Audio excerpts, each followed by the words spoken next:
1973 constitution of Pakistan. اگر آپ میرے چینل کی پلے لسٹ کے اوپر جائیں گے تو آپ کو ایک الگ سے فولڈر مل جائے گا جس کے اندر تمام کانسٹیٹیوشنل امینڈمنٹس کی ویڈیوز موجود ہیں. دیکھیے پاکستان کے آئین کے اندر اب تک 26 ترامیم ہو چکی ہیں اور پہلی 7 امینڈمنٹس جو تھیں کانسٹیٹیوشن کے اندر وہ حکومت نے پہلے 4 برسوں میں کر ڈالی تھیں. اور پاکستان کے کانسٹیٹیوشن 1973 جو کہ پاکستان کا اس وقت موجودہ کانسٹیٹیوشن ہے، پاکستان کا تیسرا اور متفقہ آئین ذوالفقار علی بھٹو کی سربراہی میں 1973 میں بنا، جو کہ چند آئینی ترامیم کے ساتھ آج تک نافذ العمل ہے. اس کے اندر 12 پارٹس ہیں اور اس کے اندر جو ہے 280 آرٹیکلز ہیں. Constitutional amendment number 1 in the constitution of Pakistan 1973. سب کو معلوم ہے کہ پہلی آئینی ترمیم کے ذریعے سے پاکستان نے بنگلہ دیش کو تسلیم کیا تھا. 7 ستمبر 1974 میں کی جانے والی اس دوسری آئینی ترمیم سیکنڈ کانسٹیٹیوشن امینڈمنٹ کے ذریعے سے احمدیوں یعنی قادیانیوں کو، یا لاہوری گروپ بھی کہلاتا ہے یہ، قادیانیوں کو غیر مسلم قرار دیا گیا تھا. Constitutional amendment number 3 in the constitution of Pakistan 1973 کہ اوریجنل اسکرپٹ میں قانون نافذ کرنے والے اداروں کو یہ اختیار دیا گیا تھا کہ کنٹری کی سیکیورٹی اور اسٹیٹ کے خلاف کام کرنے والے کسی بھی فرد کو 1 ماہ تک بغیر عدالتی کارروائی کے نظر بند رکھا جا سکتا تھا. مگر تھرڈ کانسٹیٹیوشن امینڈمنٹ کے ذریعے سے بغیر عدالتی کارروائی کے نظر بندی یعنی پریونٹیو ڈیٹینشن کی مدت کو بڑھا کر 3 ماہ تک کر دیا گیا. فورتھ کانسٹیٹیوشن امینڈمنٹ کو ہم دیکھیں گے. اس آئینی ترمیم کے ذریعے عدالتوں کے اختیارات کو کم کیا گیا، جبکہ قومی اسمبلی میں اقلیتوں کی یعنی کہ مائنورٹیز کی جو مخصوص سیٹیں تھیں، اسپیسیفک سیٹس تھیں، ان کی جو تعداد ہے اس میں اضافہ کیا گیا، اس کو بڑھایا گیا. اور پنجاب اسمبلی میں یہ تعداد 3 سے بڑھا کر 5 کر دی گئی. عدالت کے اختیارات میں کمی کر دی گئی، یعنی کہ کسی بھی سنگین جرم میں ملوث ملزم کو ضمانت دینے کے عدالتی اختیارات کو ختم کر دیا گیا. کانسٹیٹیوشنل امینڈمنٹ نمبر 5 5ویں ترمیم کے ذریعے سے ہائی کورٹ کے پاورز کو لمیٹڈ کر دیا گیا.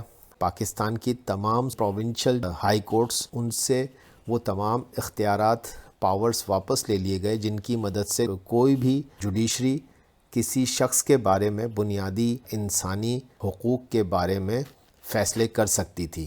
5ویں امینڈمنٹ میں سندھ اور بلوچستان کے ہائی کورٹس کو الگ کر دیا گیا اور سپریم کورٹ کے چیف جسٹس کے عہدے کی مدت 5 سال اور ہائی کورٹس کے چیف جسٹس کے عہدے کے لیے 4 سال مقرر کی گئی. سپریم کورٹ کے چیف جسٹس وہ یا تو 5 سال اپنے عہدے پہ ایز اے چیف جسٹس رہیں گے اور یا پھر وہ 65 سال تک رہیں گے. ان دونوں میں سے اگر کوئی بھی ایک چیز جو ایکسپائر ہو گئی تو وہ ریٹائر ہو جائیں گے. اسی طرح سے ہائی کورٹ کے چیف جسٹس کی 62 سال عمر ریٹائرمنٹ کی رکھی گئی اور ان کی جو عہدے کی مدت ہے چیف جسٹس کی ہائی کورٹ کے وہ زیادہ سے زیادہ 4 سال ہوگی. 5ویں ترمیم کے ذریعے سے کنٹیمپٹ آف کورٹ کے پاور بھی عدالت کو، جوڈیشری کو دے دیے گئے. کانسٹیٹیوشنل امینڈمنٹ نمبر 6 اور اس ترمیم کے ذریعے سپریم کورٹ اور ہائی کورٹ کے چیف جسٹس کی ٹوٹل ڈیوریشن تھی سروس کی، اس سے بڑھایا گیا، یعنی کہ چیف جسٹس کے عہدے کی ڈیوریشن پوری نہیں ہوتی اور وہ ریٹائرمنٹ کی عمر کو پہنچ جاتے ہیں تو بطور چیف جسٹس کی حیثیت سے کام کریں گے جب تک کہ ان کے عہدے کی ڈیوریشن پوری نہیں ہو جاتی.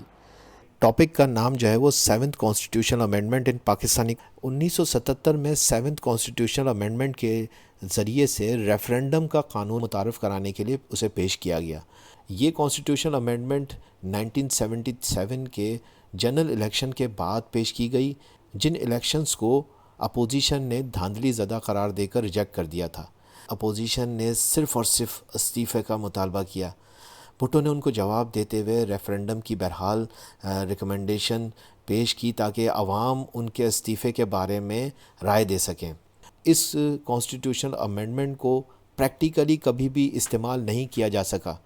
تو آج کا ٹاپک کانسٹیٹیوشنل امینڈمنٹ نمبر 8 ہے جو کہ کانسٹیٹیوشن آف پاکستان 1973 کے اندر کی گئی. مارچ 1985 میں جنرل ضیاء الحق نے ایک اور پریزیڈنشل آرڈر جاری کیا اور اس کا RCO کا نام دیا گیا. جس کے تحت کانسٹیٹیوشن میں بڑے پیمانے میں امینڈمنٹس کی گئیں۔ یہ امینڈمنٹس کل ملا کر ایک امینڈمنٹ کے طور پر 8ویں امینڈمنٹ کہلائی۔ 8th امینڈمنٹ 9 نومبر 1985 کو پاکستان کے کانسٹیٹیوشن کا حصہ بن گئی اور پروملگیٹ ہو گئی۔ اس امینڈمنٹ کے ذریعے سے government of Pakistan parliamentary government سے کافی حد تک پریزیڈنشل فارم آف گورنمنٹ میں کنورٹ ہو گئی، اور پریزیڈنٹ آف پاکستان کو کئی بڑے کانسٹیٹیوشنل پاورز مل گئے۔ اس امینڈمنٹ میں آرٹیکل 58(2)B کے ذریعے صدر کو یہ پاور دے دیا گیا کہ اگر وہ محسوس کریں کہ حکومت کانسٹیٹیوشن کے مطابق کام نہیں کر رہی تو وہ نیشنل اسمبلی کو جب چاہیں توڑ سکتے ہیں، جبکہ انہیں سینٹ کو توڑنے کا اختیار نہ تھا۔ اس امینڈمنٹ کے ذریعے سے مارشل لاء کے دوران کیے گئے ایکشنز کو قانونی کوریج بھی دے دی گئی۔ آرٹیکل 58(2)B کا استعمال کر کے 3 منتخب الیکٹڈ گورنمنٹس محمد خان جنیجو، بے نظیر بھٹو اور نواز شریف صاحب کو برطرف کیا گیا۔ بعد میں آگے چل کر آرٹیکل 58(2)B کا خاتمہ 1997 میں نواز شریف صاحب کی حکومت نے کیا، جس کے لیے 13ویں ترمیم کی گئی اور تب جا کے اس آرٹیکل کو ختم کر دیا گیا۔ اس کے بعد سال 2010 میں 18ویں ترمیم کے ذریعے سے وزیر اعظم کے مکمل اختیارات کو بحال یا ریسٹور کر دیا گیا۔ دیکھ سکتے ہیں 9th constitutional amendment to the constitution of Pakistan 1973۔ دیکھیں 9th کانسٹیٹیوشنل امینڈمنٹ کا بظاہر مقصد ملک کو اسلامی قانونوں کے مطابق ڈھالنا تھا۔ امینڈمنٹ کو 1985 میں پاکستان کی قومی اسمبلی سے 151 ووٹ ملے اور اسے منظوری ملی، لیکن اسے مکمل کانسٹیٹیوشن کا حصہ نہیں بنایا جا سکا۔ یہ امینڈمنٹ شریعت کے سپریم قانون کو ملک میں رائج کرنے کے لیے بنائی گئی تھی، مگر اسے پریکٹیکل طور پر رائج کرنے میں ناکامی ہوئی۔ 10th کانسٹیٹیوشنل امینڈمنٹ اور یہ جنرل ضیاءالحق کے دور میں کی جانے والی امینڈمنٹس میں لاسٹ امینڈمنٹ تھی۔ 10th کانسٹیٹیوشنل امینڈمنٹ 25 مارچ 1987 کو پارلیمنٹ سے منظور کی گئی تھی۔ پاکستان کے آئین کی دفعہ 54 اور 61 کے تحت قومی اسمبلی اور سینٹ کے اجلاسوں کے درمیان زیادہ سے زیادہ 120 دن کا وقفہ رکھا جا سکتا تھا۔ 10th کانسٹیٹیوشنل امینڈمنٹ نے اس وقفے کو کم کر دیا اور اب یہ 90 دن کا تھا، جس کا مقصد پارلیمنٹ کے اجلاسوں کو باقاعدہ اور ایفیکٹو بنانا تھا۔ 11th کانسٹیٹیوشنل امینڈمنٹ 11ویں کانسٹیٹیوشنل امینڈمنٹ 1989 کہلاتی ہے اور یہ کبھی در حقیقت قانون کا حصہ نہیں بن سکی۔ یہ امینڈمنٹ حکومت کی یقین دہانی کے بعد کہ وہ جلد ہی ایسا ایک اور بل متعارف کرائیں گے، اسے واپس لے لیا گیا، لہٰذا اس پر کسی صدر نے کبھی دستخط نہیں کیے اور یہ کبھی نافذ العمل نہیں ہو سکی۔ 12ویں کانسٹیٹیوشنل امینڈمنٹ 1991 میں پرائم منسٹر نواز شریف صاحب کے دور میں کی گئی، یہ پہلا دور تھا ان کا۔ اس ترمیم کا اس امینڈمنٹ کا مقصد ٹیررزم اور سنگین جرائم سے نمٹنے کے لیے 3 سال کے لیے اسپیشل کورٹس کا قیام تھا، تاکہ تیز تر اور مؤثر اور ایفیکٹو جوڈیشل وہ ایکشن یا عدالتی کارروائیوں کے ذریعے سے ان جرموں کو، ان جرائم کو فوری طور پہ قابو کیا جا سکے۔ پاکستان کے آئین میں 13th کانسٹیٹیوشنل امینڈمنٹ 1997 میں منظور کی گئی۔ اس ترمیم کا مقصد پریزیڈنٹ کے اختیارات کو کم کرنا تھا، خاص طور پہ کانسٹیٹیوشن کے آرٹیکل 58(2)B کے انڈر پریزیڈنٹ کو قومی اسمبلی کو ڈیزالو کرنے کا اختیار موجود تھا، جو کہ اس کانسٹیٹیوشنل امینڈمنٹ کے ذریعے سے ختم کر دیا گیا۔ 14th کانسٹیٹیوشنل امینڈمنٹ 1973 پاکستانی سیاست میں جماعتی انحراف، جسے فلور کراسنگ بھی کہا جاتا ہے، ایک بڑا مسئلہ تھا۔ وہ بعض اوقات اپنی سیاسی جماعت کے احکامات کے برخلاف ووٹ دیتے ہیں یا دوسری جماعتوں میں شامل ہو جاتے تھے۔ نواز شریف صاحب نے اس مسئلے پر قابو پانے کے لیے 14ویں ترمیم متعارف کروائی تاکہ اراکین اسمبلی کو اپنی جماعت کی پالیسیوں کا پابند بنایا جا سکے۔ اس ترمیم کے تحت اگر کوئی رکن اسمبلی اپنی جماعت کے احکامات کے خلاف ووٹ دیتا یا دوسری جماعتوں میں شامل ہوتا تو اسے اسمبلی سے نااہل قرار دیا جا سکتا تھا۔ 15th کانسٹیٹیوشنل امینڈمنٹ 1973 1998 میں نواز شریف کی حکومت نے آئین میں ایک بڑی تبدیلی کی تجویز دی، جس کے تحت آئین کو اسلامی قوانین کے مطابق بنایا جا سکے۔ اس ترمیم کا مقصد یہ تھا کہ قرآن و سنت کو آئین کی بنیادی حیثیت حاصل ہو اور تمام قوانین اور حکومتی فیصلے اسلامی اصولوں کے مطابق کیے جائیں۔ 15ویں آئینی ترمیم اگست 1998 میں قومی اسمبلی میں پیش کی گئی اور اسے قومی اسمبلی سے 2/3 میجورٹی سے منظور کر لیا گیا، تاہم اس ترمیم کو سینٹ سے منظوری نہیں مل سکی اور یوں یہ قانون سازی مکمل طور پر نافذ نہیں ہو سکی۔ پاکستان کے آئین میں 16th کانسٹیٹیوشن امینڈمنٹ 1999 میں کی گئی یہ ترمیم بھی اس وقت کے پرائم منسٹر میاں محمد نواز شریف صاحب کے دور میں انٹروڈیوس کرائی گئی۔ حکومت نے آرٹیکل 27 میں تبدیلی کی تجویز دی۔ اس امینڈمنٹ کا بنیادی مقصد پسماندہ علاقوں کے عوام کو ملازمتوں میں خصوصی کوٹا فراہم کرنا تھا۔ جو ریموٹ ایریاز تھے کنٹری کے، ان لوگوں کو 40 سال کے لیے ملازمتوں میں خصوصی کوٹا دے دیا گیا۔ پاکستان کے کانسٹیٹیوشن کے اندر 17 کانسٹیٹیوشن امینڈمنٹ 2003 میں کی گئی۔ یہ کانسٹیٹیوشن امینڈمنٹ اس وقت کے پریزیڈنٹ جنرل پرویز مشرف نے اپنے دور حکومت میں متعارف کرائی۔ آئین کی آرٹیکل 58(2)(b) کو دوبارہ سے اس امینڈمنٹ کے ذریعے سے ریسٹور کرانا مقصد تھا، جو کہ پریزیڈنٹ کو دوبارہ سے کانسٹیٹیوشنلی اسمبلیوں کو ڈیزالو کرنے کا اختیار دے دیتا۔ اس ترمیم کے ذریعے صدر کو اسمبلی کو ڈیزالو کرنے کا اختیار واپس دے دیا گیا، جو 1997 میں نواز شریف صاحب نے 13 کانسٹیٹیوشن امینڈمنٹ کے ذریعے سے ختم کر دیا تھا۔ جنرل پرویز مشرف کو 2007 تک صدر رہنے اور فوجی عہدہ بھی برقرار رکھنے کی آئینی طور پر اجازت دے دی گئی۔ ریسنٹ امینڈمنٹس کے اندر جو ہے وہ ایک پاکستان کی 18th امینڈمنٹ ہے، جس کو کہ آپ کو ضرور دیکھنا ہے۔ اس کا جو مین فیچر تھا اس کانسٹیٹیوشن امینڈمنٹ کا، وہ پروونشل آٹونومی تھی، یعنی کہ پروونسز کو جو ہے مزید اختیارات دیے گئے تھے، جو کہ پہلے فیڈریشن کے پاس تھے، وہ اختیارات اب پروونسز کے پاس چلے گئے تھے۔ پہلے یہ تھا کہ فیڈریشن کچھ حاوی دکھتی تھی اور بہت زیادہ اس کے پاس پاورز تھے، جو کہ 18ویں ترمیم کے بعد اب صوبوں کے پاس آ گئے۔ دوسرا کہتا ہے سیکنڈ لیجسلیٹو لسٹ ہے، designated as the concurrent list, اس کا نام کنکرنٹ لسٹ ہے۔ یہ 18ویں ترمیم کے بعد ایبالش ہو گئی ہے، ٹھیک ہے جی، یہ ذہن میں رکھیے گا، 18ویں ترمیم نے اس کو ختم کر دیا ہے۔ تو آپ یہ کہہ سکتے ہیں کہ 3 پروونسز کے نام چینج ہوئے ہیں، صرف KPK کا نہیں ہوا ہے بلکہ بلوچستان اور سندھ کا بھی نام چینج ہوا ہے۔ حالانکہ اگر کوئی شخص جو ہے وہ آئین کو توڑے گا، تو اب اگر ایسا کوئی شخص کرے گا تو وہ غدار تصور کیا جائے گا اور اس کے خلاف جو ہے وہ عدالت میں غداری کا مقدمہ کیا جائے گا، اور یہ 6 آرٹیکل کو امینڈ کیا گیا اس کے لیے۔ فریڈم آف ایسوسیشن، یعنی کہ اب کوئی بھی شخص اپنی پارٹی بنا سکتا ہے، کوئی ایسوسیشن بنا سکتا ہے۔ اب اس میں اور کلیئر کر دیا گیا ہے کہ پریزیڈنٹ جو ہے وہ اسمبلیوں کو اسی وقت ہی توڑ سکے گا جبکہ اس کو پرائم منسٹر اور کیبنٹ کی طرف سے ایڈوائس ملے گی۔ پرائم منسٹر ایڈوائس کریں گے، پرائم منسٹر حکم دیں گے، تبھی پریزیڈنٹ جو ہے وہ اسمبلی کو توڑ سکتا ہے۔ 58واں نمبر کا جو آرٹیکل ہے اس کو امینڈ کیا گیا ہے۔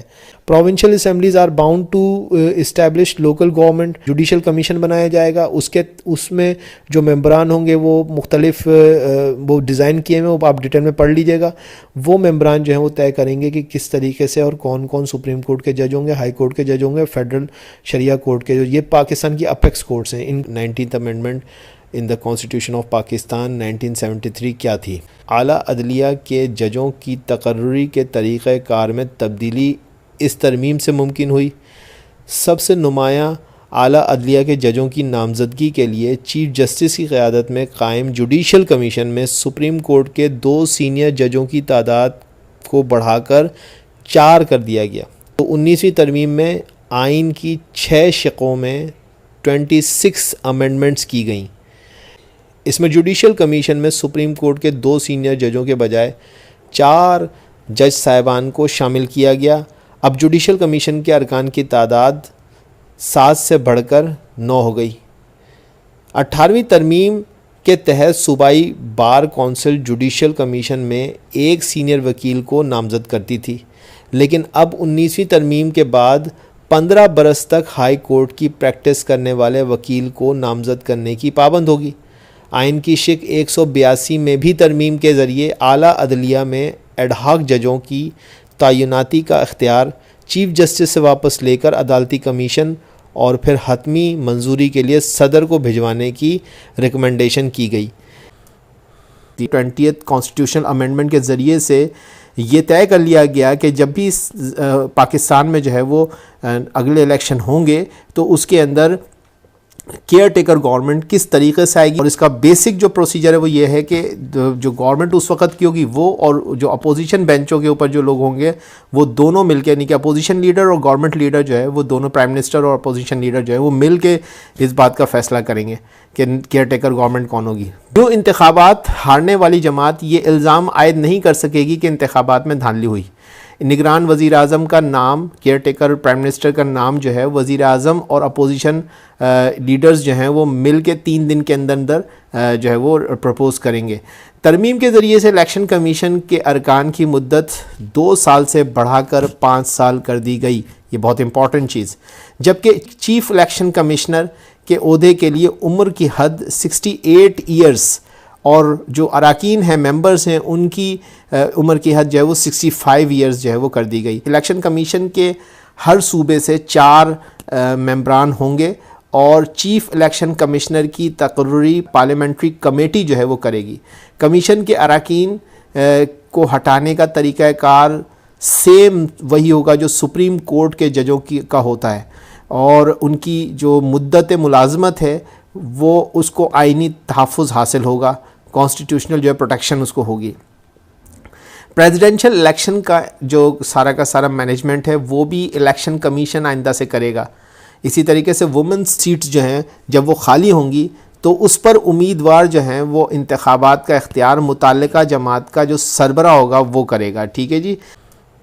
21st amendment to the constitution of Pakistan 1973، اس کی ایک خصوصیت یہ تھی کہ یہ ایک self contained sunset clause تھا جو کہ 2 سال کے بعد ایکسپائر ہو جانا تھا، اور چنانچہ یہ 7 جنوری 2017 کو ایکسپائر ہو گیا۔ اس کی تفصیل یہ ہے کہ پشاور کے آرمی پبلک اسکول میں ہونے والی بدترین دہشت گردی، جس میں اسکول کے ٹیچرز اور معصوم بچوں کو قتل کر دیا گیا تھا، اس واقعے کے بعد نیشنل کنسنسس یعنی اتفاق رائے سے دہشت گردوں سے نمٹنے کے لیے ایک لائحہ عمل ترتیب دیا گیا، جسے نیشنل ایکشن پلان کا نام دیا گیا، جسے ہم نیپ کے نام سے بھی جانتے ہیں، NAP کے نام دیا گیا۔ اس ایکشن پلان سے ملک میں جاری دہشت گردی پر قابو پایا جا سکتا تھا، جس کے لیے 2 سال تک فوجی عدالتوں کا قیام کیا گیا تاکہ دہشت گردوں کو انصاف کے کٹہرے میں لایا جا سکے۔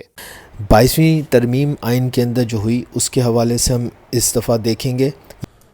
اس کانسٹیٹیوشنل امینڈمنٹ کی سب سے بڑی جو اہم بات یہ ہے کہ اس کے اندر چیف الیکشن کمشنر کے بہت سارے رولوں کو ری ڈیفائن کیا گیا ہے۔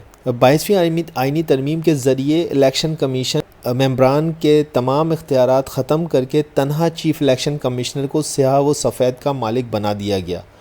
چیف الیکشن کمشنر کے لیے سپریم کورٹ کا ریٹائرڈ جج ہونے کی شرط کو ختم کر دیا گیا۔ چیف الیکشن کمشنر کے لیے عمر کی زیادہ سے زیادہ حد 68 سال، جبکہ ارکان الیکشن کمیشن کے لیے عمر کی زیادہ سے زیادہ حد 65 سال مقرر کر دی گئی۔ چیف الیکشن کمشنر کے لیے اب کم سے کم 20 سال کا تجربہ رکھنے والے سرکاری افسر یا ٹیکنوکریٹس یا ریٹائرڈ بیوروکریٹس کو بھی مقرر کیا جا سکے گا۔ اس سے پہلے صرف سپریم کورٹ کے ججز ہی، ریٹائرڈ ججز جو ہیں سپریم کورٹ کے، وہی صرف چیف الیکشن کمشنر بن سکتے تھے، لیکن کہ سارے مل کے کرتے تھے جو فیصلہ، اب وہ صرف اور صرف چیف الیکشن کمشنر کر سکے گا، یعنی کہ چیف الیکشن کمشنر کو انتہائی زیادہ اختیارات دے دیے گئے 22ویں آئینی ترمیم کے ذریعے سے۔ 23rd امینڈمنٹ جیسا کہ آپ اسکرین کے اوپر دیکھ سکتے ہیں، to the constitution of Pakistan 1973، فوجی عدالتوں کو مزید 2 سال کے لیے 6 جنوری 2019 تک دوبارہ قائم کرنے کے لیے 23ویں آئینی ترمیم کو منظور کیا گیا تھا۔ 2017 کے اندر جو ہے سینسس کروایا گیا، 2017 کے اندر مردم شماری جسے کہتے ہیں، اور اس کے بعد پھر جو ری ایلوکیشن ہوئی سیٹس کی قومی اسمبلی کے اندر۔ تو یہ جو قومی اسمبلی نیشنل اسمبلی پاکستان کی تھی، اس کے اندر جو ری ایلوکیشن ہوئی یہ بیسیکلی 24th کانسٹیٹیوشنل امینڈمنٹ کہلائی۔ مگر یہ یاد رہے کہ پاکستان کی قومی اسمبلی کی ٹوٹل سیٹس کی تعداد کو تبدیل نہیں کیا گیا، وہ 342 ہی رہے۔ تو 25ویں آئینی ترمیم کا نفاذ 31 مئی 2018 کو ہوا۔ یوں آئین پاکستان میں 25ویں آئینی ترمیم 2018 میں انجام پذیر ہوئی، جس کی وجہ سے اب قبائلی علاقہ جات یعنی فاٹا باضابطہ طور پر خیبر پختونخوا کا حصہ ہیں۔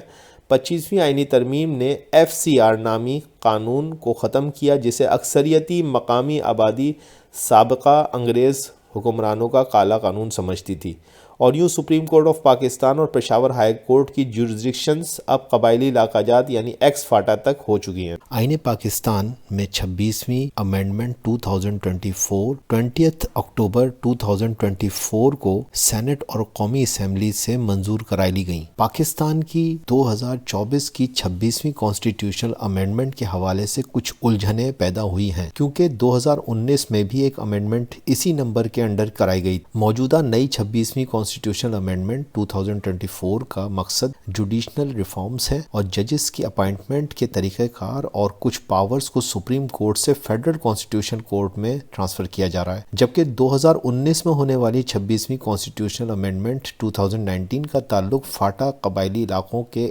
پارلیمنٹ میں ریپرزنٹیشن سے تھا، جس کے اندر فاٹا کے ایجنٹس کی تعداد نیشنل اسمبلی اور صوبائی اسمبلی میں بڑھانے کا منصوبہ تھا۔ بہرحال چونکہ 26ویں کانسٹیٹیوشنل امینڈمنٹ 2019 کی امینڈمنٹ جو سینٹ سے پاس نہ ہو سکی تھی، اسی وجہ سے اسے ڈائریکٹلی امینڈمنٹس کی لسٹ میں شامل نہیں کیا گیا تھا۔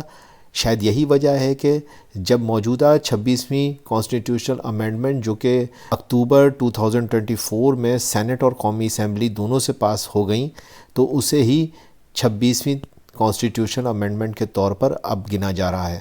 تو یہ میری پریزنٹیشن تھی۔ اگر آپ کو میری پریزنٹیشن پسند آئی تو پلیز لائک، سبسکرائب اور شیئر ضرور کیجیے گا۔ Thank you.